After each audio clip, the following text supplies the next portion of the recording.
करने वाले त्रिपुर नामक राक्षसों का त्रिनयन शंकर जी के द्वारा किस प्रकार वध हुआ था, मैं तत्वता सुनना चाहता हूँ। तो वैशंपायन जी बोले, ही राजन, जो तुम सभी प्राणियों से विरोध करने वाले बाहुबली त्रिपुर दैत्यों के वध को पूछते हो, तो संपूर्ण वृत्तांत विस्तार से सुनो।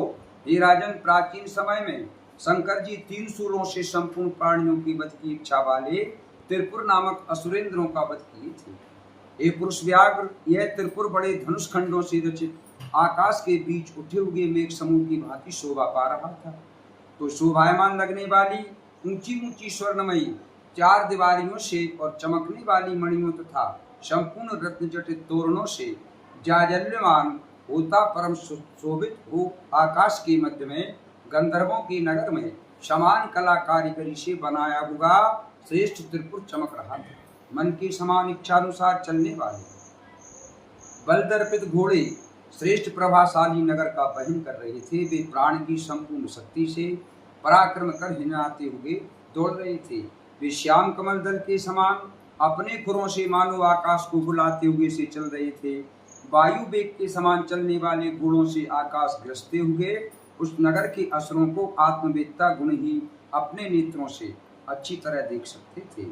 बहुत प्रकार के गाने और बजाने से युक्त गंधर्व नगर के समान त्रिपुर नगर को तपस्या से पापों को भस्म करने वाले अग्नि के समान तेजस्वी ऋषिगण ही देख पाते थे। वह नगर चित्र विचित्र आयुधों से व्याप्त था।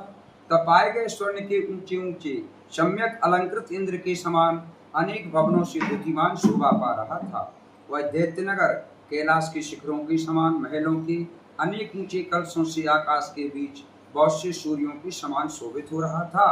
वह ऊंची ऊंची अट्टालिकाओं से युक्त तथा अधिक मात्रा में तप्त स्वर्ण की बनी महलों से व्याप्त वह नगर अपनी महाप्रभा से वैसे शोभित हो रहा था कि जैसे जलती हुई अग्नि अपने तेज से चमकती है। रोके गए उत्कृष्ट बाहुबल से युक्त एवं सिंहनाद से निनाद श्रेष्ठ अस्त्रों से व्याप्त वह नगर चक्र रथ बन के समान शोभित हो रहा था। हे राजन, उठी हुई पताकाओं में लटकती हुई तलवारों वाला वह त्रिपुर आकाश में बिजली के भांति चमचमा रहा था। ये भारत, सूर्यनाव तथा चंद्रनाव नामक दैत्य बल से दर्पित महापराक्रमी अन्य दानव जैसे ममरदु और बभज्जु आदि ब्रह्मा की माया से मोहित हो देवताओं के जाने के मार्ग को तथा पितरों के आने के मार्ग को विनष्ट करने थे। ये नरसार्दूल धनुष बाण को ग्रहण कर प्रमुख असुर तथा दानव जब देवयान तथा बल से युक्त पुत्र और बन्नी की महापत को रोक दिए, अर्थात बलि भाग राक्षस